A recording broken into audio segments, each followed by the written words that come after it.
오늘 수요예배 성취될 하나님의 말씀은 출애굽기 29장 38절에서 43절까지의 말씀입니다.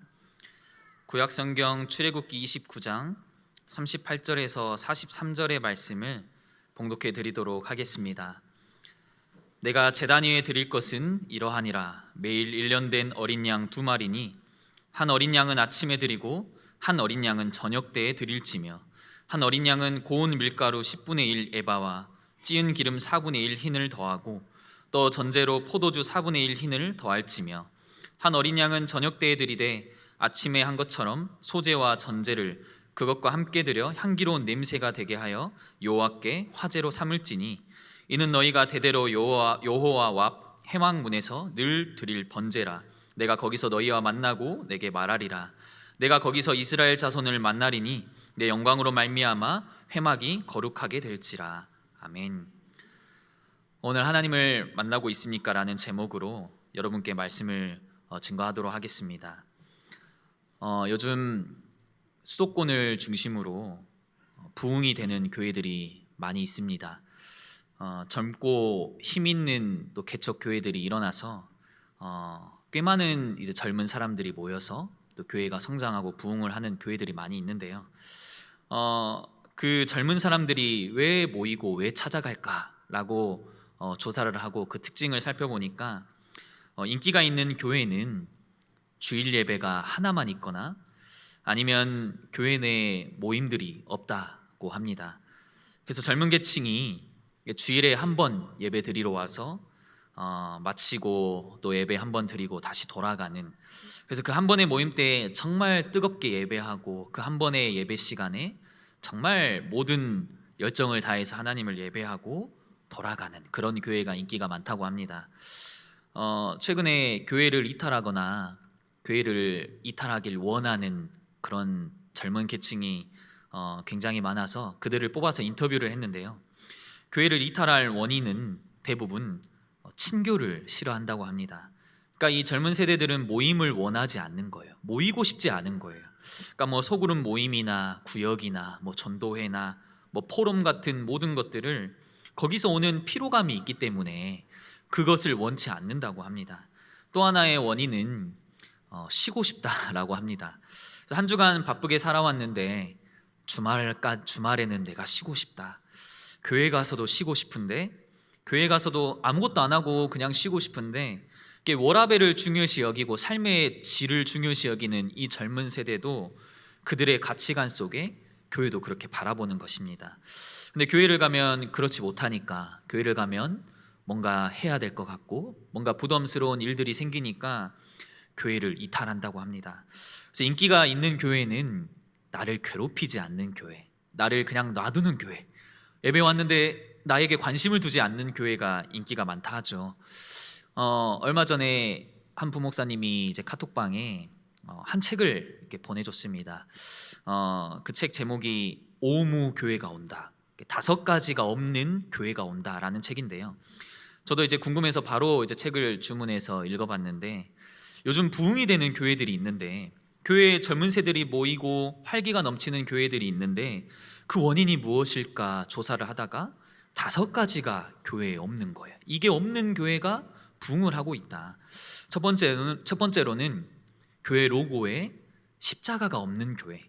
그러니까 로고에 십자가가 있으면 이 교회는 오래된 교회야, 이 교회는 좀 진지한 교회야, 뭐 이렇게 생각을 한다는 거죠. 두 번째는 새벽 예배가 없는 교회.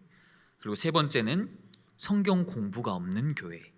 그리고 네 번째는 구역이 없는 교회. 그리고 5번째는 장로 직분이 없는 교회. 이 5가지가 없는 교회가 많은 이 젊은 세대들이 실제로 그 교회들로 모여들고 있다는 거죠. 이거는 뭐 수치상으로 증명이 돼 있기 때문에 이 말이 사실인 건 확실합니다. 사실 이걸 보라보면서 예일교회는 이 5가지가 다 있는데 그러면서 뭔가 예일교회가 부정당하는 느낌이 많이 들었습니다. 근데 청년부터 이 어린이 시기까지 젊은 세대가 실제로 지금 많이 교회를 떠나고 있고, 그 청년들은 교회를 떠나는데 온전히 교회를 떠나는 게 아니라 수평이동을 하고 있어요. 그러니까 이 말은 교회를 떠나서 다른 교회로 간다는 거예요. 그 주류가 되는 교회, 수평이동을 받는 교회는 오무교회, 이 5가지가 없는 교회, 이 교회를 찾아간다. 그래서 앞으로 이 미래 시대를 준비해야 될 교회는 이 5가지를 잘 조절해서 브랜딩을 잘 해야 된다, 교회를 잘 이미지를 가꿔야 된다라는 책의 내용입니다. 책 내용 중에는 이런 내용이 있습니다. 미국 교회를 예로 들면서 요즘 사람들은 교회를 지인의 소개나 연결돼서 가기보다 요즘 젊은 세대는 교회를 다 검색합니다. 내가 이 교회가 궁금하면 교회를 다 찾아보고 이상한 데는 아닌지, 교회 모든 유튜브나 홈페이지나 SNS 이런 거를 직접 들어가서 다 찾아보고요. 그래서 교회는 젊은 세대들을 위해 이 교회가 뭔가 활기 있다는 걸 막 보여줘야 된다, 이런 내용이에요. 그래서 이 교회는 고지식하고 딱딱하면 안 되고, 담임 목사님은 담임 목사님이라 하지 않고 팀 크루의 수장 이렇게 표현하기도 하면서 불신자들에게 친밀감도 갖고, 또 교역자 사진을 올리는데 사실 저희는 이제 사진을 올리면 정장을 입고 증명사진을 이렇게 많이 올리지 않습니까? 담임 목사님이 이렇게 모자를 뒤집어 쓰고 반팔 반바지에 편안히 약간 비스듬히 앉아있는 자세로 이렇게 초대를 하는 그런 사진들이 있습니다. 저도 항상 정장을 한번 안 입고 설교를 해보고 싶다, 이런 그림을 매번 그리는데 앞으로도 쉽지가 않을 것 같아요. 그런데 이렇게 하는 이유는 이 불신자들에게, 또 우리 젊은 층들에게 교회가 딱딱하지 않아, 이 교회는 활기차고 여러분들이 편하게 올 수 있는 교회야, 이런 이미지를 주고, 실제 젊은 사람들이 이런 교회를 찾아간다.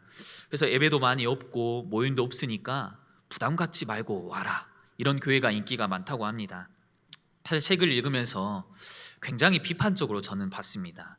근데 읽다 보니까 그렇지, 이게 젊은 층에서 제가 생각을 해보니까 맞는 말인 거예요. 그러면서도 아니야, 이렇게까지 꼭 교회가 해야 되는가, 이렇게까지 훼손을 해야 되는가, 이렇게까지 열려 있어야 되는가, 그러다가도 맞는 말인 것 같고, 젊은 층의 입장에서 보니 이렇게 해야 될 것 같고, 이렇게 왔다 갔다 하다가 이런 질문 하나가 들었습니다. 첫 번째 질문은, 교회를 잘 꾸미고 교회를 브랜딩해서 다음 세대들이 오도록 했는데, 잘 꾸며놨는데 그럼 그 교회는 뭘 해야 되냐? 그리고 두 번째 질문은, 잘 꾸며진 교회에서 사람들이 찾아오는데 그 사람들은 이 교회의 본질과 교회의 의미는 뭐라고 생각할까? 이런 질문이 들었습니다. 그래서 오늘 함께 나누고 싶은 말씀은 진짜 교회가 교회다운 본질과 기능에 대한 이런 질문들을 하면 좋겠습니다. 제가 설교 제목과 또 본문을 정하고 내용들을 묵상하면서 주보에 보내야 되기 때문에 한 주 전에 이 내용을 보냈는데, 이번 주 강단에 또 말씀을 통해서 성전, 교회의 근본, 교회의 본질에 대한 말씀을 받았습니다. 어찌나 하나님이 또 이렇게 정확하게 말씀으로 인도해 주시니 오늘 말씀하고도 연결이 되어서 오늘 정말 교회에 대한 의미들, 또 교회에 대한 본질에 대해 함께 묵상하며 또 질문해 보시는 그런 시간이 되길 바랍니다. 여러분, 오늘 본문은 성막에서 드리는 번제에 관한 말씀입니다. 광야 땅에서 이스라엘 백성은 성막을 중심으로 12지파가 진을 치며 그렇게 살고 있었습니다. 여러분이 동그라미 원을 떠올려 본다면 큰 원 안에 한가운데 원점이 있죠. 이 원점이 성막이 되어서 성막을 중심으로 12지파가 삥 둘러앉아서 성막을 한가운데 두고 아침에 일어나서 나가보면 성막이 보이고, 또 일을 하다 보면 또 성막에 이 구름기둥 불구등이 보이고, 모든 것이 성막 중심으로 살도록 진을 쳤습니다. 사실 여러분, 이스라엘 민족은 수백 년 동안 애굽에서 노예살이를 했기 때문에 하나님은 노예된 옛 체질을 깨트리고 싶으셨어요. 이 백성이 애굽에서 노예된 체질 속에서 광야 땅으로 왔는데 그 습성이 그대로 있기 때문에 하나님은 이 체질을 깨트리는 시스템을 2가지를 세웠습니다. 첫 번째 시스템은 만나와 메추라기고, 두 번째는 성막에서 드려지는 번제였어요. 매일 하루 분량의 만나와 메추라기가 떨어집니다. 이 만나는요, 다음 날이 되면 썩어버려요. 이 말은 이 만나를 보관할 수가 없는 거예요. 만나를 내가 저장할 수도 없고, 이 만나를 내가 쌓아둘 수도 없고, 이 만나로 내가 뭔가를 할 수가 없는 겁니다. 또 척박한 광야 땅이기 때문에 농사를 지을 수도 없는 환경이에요. 그래서 이스라엘 백성은 매일 이 끼니를 해결하기 위해서는 매일 먹고 살려면 하나님이 주신 만나를 바라봐야 되는 거예요. 그래서 매일마다 하나님의 은혜를 구하고 매일마다 하나님이 없이는 안 된다는, 늘 하나님이 나를 만나 주셔야 되는 그런 내용의 또 시스템이었습니다. 그래서 이를 통해 옛 체제를 바꾸셨고, 두 번째로 만드신 시스템은 오늘 본문의 또 38절 39절에 보면 이런 말씀이 있습니다. 내가 제단 위에 드릴 것은 이러하니라. 매일 1년 된 어린 양 2마리니 한 어린 양은 아침에 드리고 한 어린 양은 저녁 때에 드릴지며, 하나님께 번제를 드리라는 그런 시스템이었어요. 여러분, 매일 성막에서 아침과 저녁으로 번제를 드린다라고 해서, 사실 이 번제는 항상 상자라는 단어를 써서 상번제라고도 드립니다. 매일 드려지는 번제라는 거예요. 그리고 40절과 41절에 보면 아침에 드리는 제사는 40절에, 저녁에 드리는 제사는 41절에 기록되어 있습니다. 근데 이게 글자가 조금 다를 뿐이지 똑같은 내용이 적혀 있는 겁니다. 그러니까 아침에 드리든 제사든 저녁에 드리든 제사든 세 가지를 하나님께 바치라고 말씀하셨어요. 너희는 제사를 드리는데, 예배를 드리는데 이 세 가지를 같이 드려. 첫 번째는 어린 양을 제물로 드리는 번제였고, 두 번째는 밀가루와 기름을 섞어서 하나님께 드리는 소제. 이 소제의 소는 곡식 소자를 써서 곡식을 드리는 소제를 함께 드리고, 마지막으로 포도주 1리터를 대신 드리는 전제. 그러니까 이 번제와 소제와 전제, 이 세 가지를 매일 아침마다 매일 밤마다 하나님께 드리라라고 말씀하셨습니다. 여러분, 우리가 이렇게 매일같이, 또 이스라엘 백성이 이렇게 매일같이 번제를 드려야 됐던 그 이유는 레위기서 19장 2절 말씀에 보니까 하나님은 본인을 거룩하신 하나님이라고 표현하셨습니다. 나 여호와는 거룩한 하나님이니, 그러면서 하나님은 거룩한 하나님이시니 너희도 거룩해야 돼. 나는 거룩한 하나님이야. 너희도 거룩해라. 우리에게 거룩하라고 명하셨어요. 여러분, 거룩하다의 뜻은 무엇이죠? 거룩하다는 우리가 뭔가 경건하게 살아야 되고, 우리가 올바르게 살아야 되고, 우리가 율법과 선한 일을 다 지키면서 살아가는 게 거룩하다라는 뜻이 아닌, 거룩함은 원어적인 의미에 구별됐다는 거예요. 이 구별됨은 죄와 분리되어 깨끗하게 된 거. 거룩하다는 의미는, 이 거룩함의 큰 의미는 죄가 분리되어서 깨끗해진 그런 상태인 거예요. 그래서 하나님이 나는 거룩한 하나님이니 너희도 거룩해라, 이 말은 우리에게도 죄가 없는 깨끗함을 요구하셨다는 말씀이에요. 너희도 죄가 없이 구별되어 분리되어 깨끗해져야 돼. 그게 거룩한 그 자의 모습이야. 근데 우리는, 여러분, 스스로 우리의 죄를 해결할 수가 없습니다. 여러분, 우리는 우리의 의지로 죄와 분리될 수가 없어요. 여러분, 우리는 스스로 죄를 깨끗하게 씻을 수가 없습니다. 그래서 하나님이 거룩해지는 방법을 알려주셨는데, 그게 하나님께 드리는 제사였어요. 그게 레위기서에 기록된 제사법이었습니다. 너희는 희생제물을 드려서, 흠이 없는 소와 양을 제물로 드려서, 소와 양이 없는 가난한 형편이 나면 비둘기를, 때로는 곡물을 드려서 매일 아침 저녁으로 성막에서 하나님께 번제를 드려라, 하나님께 예배를 드려라. 우리가 매일 향기로운 제사를 하나님께 드려야만 우리가 거룩해질 수 있구나. 이스라엘 백성이 거룩해지는 방법은 본인 스스로 할 수 있었던 게 아니라 매일 하나님께 드리는 번제였습니다. 여러분, 근데 이 번제를 통해서 하나님은 이 이스라엘 백성들이 늘 예배 중심으로 살도록 바꾸셨던 거예요. 왜냐하면 이 이스라엘 백성들은 예배함을 놓쳤기 때문에. 이스라엘 백성들은 애굽 땅에서 노예 생활을 하면서 모든 하나님의 형상을 잃어버리고 애굽 땅의 종되었던 습성으로 하나님을 예배함을 다 놓쳤기 때문에, 이제는 너희가 하나님의 택한 백성이니, 이제는 너희가 하나님의 부르심을 받은 자니, 이제는 너희가 성막에서 예배를 드려라. 이제는 너희가 그렇게 예배드리는 게 너희의 정체성이야. 42절에는 이는 너희가 대대로 여호와 앞 해망문에서 늘 문 앞에 늘 드린 번제라. 자녀 대대의 손손 모든 백성들이 한 명도 빠짐없이 대대로 늘 하나님을 예배하고 하나님을 바라보라 라고 말씀하셨습니다. 이게 하나님이 이스라엘 백성에게 또 허락하신 굉장히 중요한 영적인 원리였습니다. 여러분, 구약시대에는 하나님이 임재하시고 또 하나님이 예배하는 장소로 성막과 성전을 세우셨습니다. 광야 땅에서는 하나님이 성막을 세우셨고, 가나안 땅에 들어가서는 성막이 있었지만 왕정 시대가 찾아오면서 성전을 하나님께서 허락하셨습니다. 그래서 구약 시대 사람들은 이 성막과 성전에서 하나님을 만나고 하나님의 말씀을 듣고, 이스라엘 백성들은 자신을 거룩하게 하는 영적인 장소였어요. 신약 시대에 와서는 성막과 성전이 다 사라졌습니다.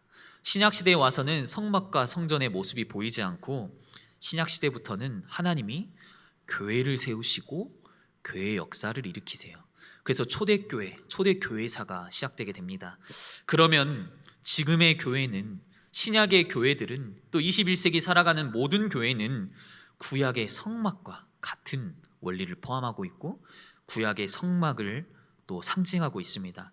그러면 성막의 목적과 이유, 하나님이 성막을 세우시고 성막에 중요한 원리들을 담아두셨다면 이건 교회의 본질이기도 해요. 그래서 오늘 본문은 성막에 관한 말씀이지만 교회에 관한 말씀이기도 합니다. 그럼 우리는 교회에 와서 뭘 해야 되겠습니까? 지금 많은 청년들이 음향이 좋고 또 나를 괴롭히지 않고 또 모임이 없고 오무가 없는 교회로 찾아간다고 하는데, 정말 하나님이 말씀에서, 성경에서 원하셨던 교회의 본질은 무엇입니까? 바로 성막에서처럼 하나님을 예배하는 장소인 거예요. 교회는 많은 역할들이 있습니다. 교회마다 얼마나 색깔이 다른지요. 여기 100m 옆만 걸어가 봐도 또 다른 교회가 있습니다. 그 교회는 또 예일교회랑 색깔이 달라요. 어떤 교회는 구제, 어떤 교회는 문화사역에, 또 어떤 교회는 선교회, 어떤 교회는 찬양사역에, 각 교회마다 사람들을 모으게 하고 각 교회마다 사람들에게 시선을 끄는 그런 것들도 중요하지만, 교회의 근본은 하나님을 예배하는 장소입니다. 그러면서 아주 중요한 말씀을 또 하나 하시는데요, 42절 말씀에 내가 거기서 너희와 만나고 내게 말하리라, 그리고 43절에 내가 거기서 이스라엘 자손을 만나리니. 여러분, 교회는 하나님을 만나는 곳입니다. 여러분, 우리가 예배를 왜 드려야 되죠? 거기서 너희와 만나고 너희에게 말하리라. 교회가 정말 해야 되는 것은 여기에 계신 모든 성도님들이 하나님을 만나는 거예요. 여러분, 하나님과 관계를 맺는 게 교회의 본질이고 교회를 세우신 목적입니다. 우리가 여기서 많은 것들을 하지만 정말 참된 해야 될 일은 하나님을 만나기를 하나님은 원하신다는 거예요. 제가 여기 근처 서석고등학교를 졸업했습니다. 이 서석고등학교는 사립학교이기도 하고 굉장히 전통이 있는 교회예요.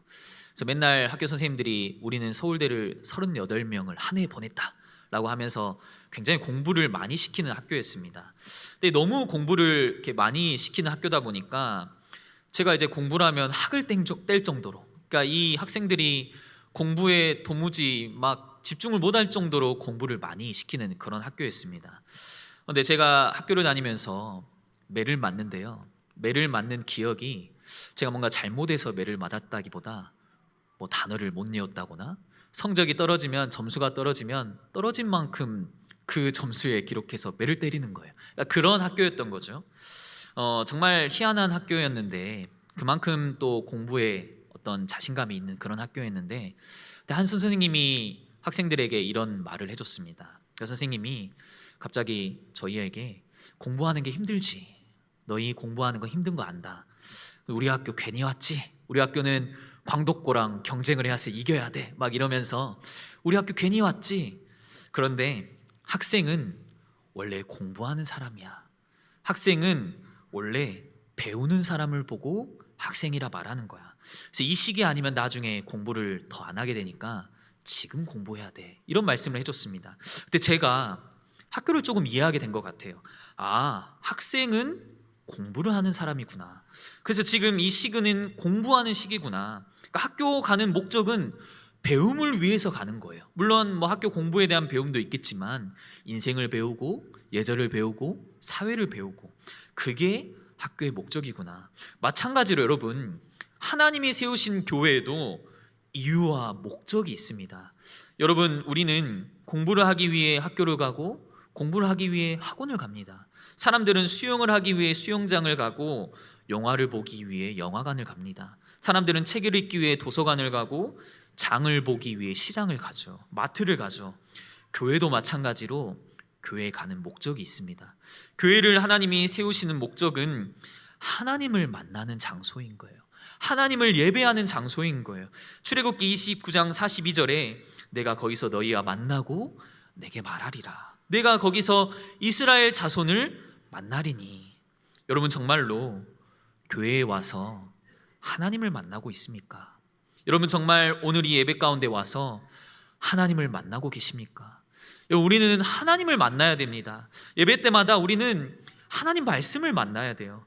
내가 거기서 내게 말하겠다라고 말씀하셨습니다. 주일은 주님의 날이라고도 표현하죠.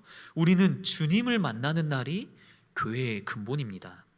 저에게도 굉장히 많은 질문을 했습니다. 이 말씀을 묵상하면서 나는 교회에 와서 정말 하나님을 만나고 있는가? 아닌 것 같더라고요. 저는 교회에 와서 성도님들을 만나고 있는 것 같아요. 그렇게 보이는 것 같아요. 나는 하나님 한 분 만나려고 이 교회에 설레는 마음으로 예배 가운데 오는가? 아니요, 교회에 일하러 오는 것 같았어요. 나는 정말 하나님을 만나고 말씀을 붙잡기 위해 오는 게 아니라 사역 때문에 가는 것 같은 그런 마음인 거예요. 친교하고 교제하고 성도님들을 만나고 사람 앞에 서서 사람 앞에 많은 칭찬을 들으면 좋아하고, 오늘 이 수요 예배도 하나님을 만나기 위해서 왔는가?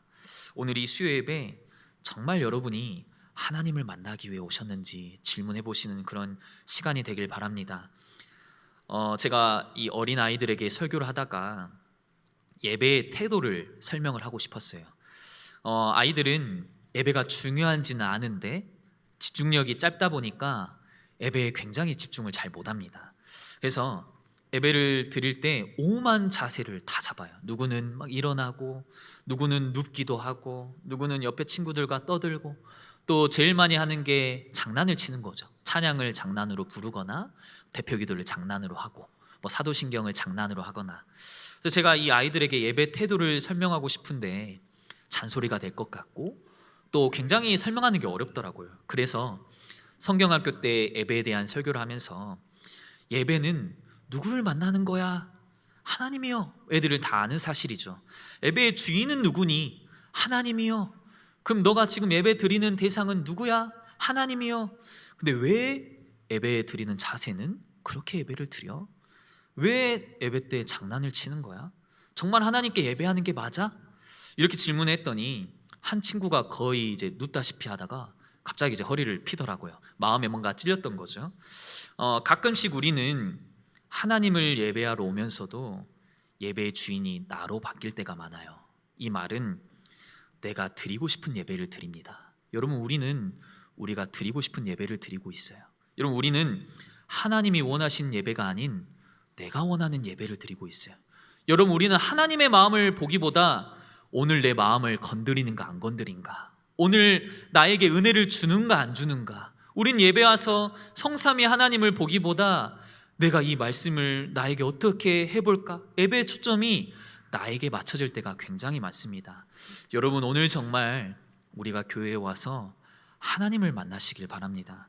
하나님은 오늘 저와 여러분을 만나기를 원하세요. 교회의 목적과 근본은 하나님과 관계를 맺고 하나님을 바라보는 것입니다.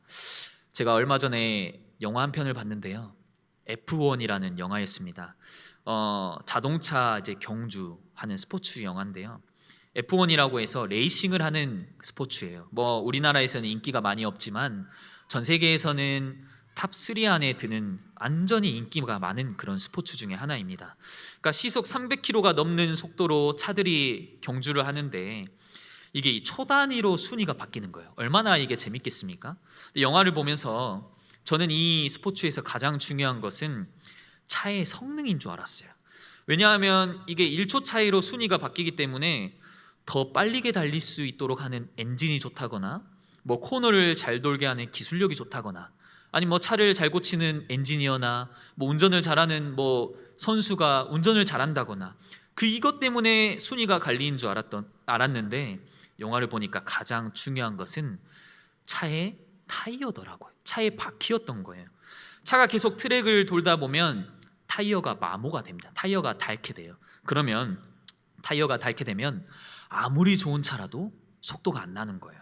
근데 이 타이어를 갈기 위해서는 중간에 정비하러 들어가야 되는데 그 정비하는 몇 초 만에 순위가 막 1에서 10위로 밀려버리는 거예요. 그래서 이 작은 몇 초 때문에 선수들이 타이어를 언제 어느 타임에 바꿀 것인지, 내가 이거를 마모를 얼만큼 덜 시켜서 운전할 것인지, 거기가 가장 중요한 전략이었던 거예요. 이 말은요, 사실 모든 차의 성능은 다 똑같습니다. 기술력은 다 비슷해요. 순위를 결정하는 것은 가장 기초적인 타이어였던 거예요.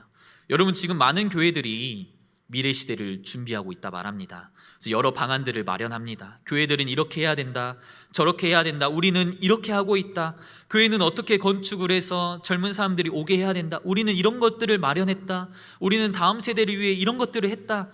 다양한 방법들과 모습들을 구축하지만 가장 중요한 것은 기초 바퀴와도 같은 교회의 근본인 거예요.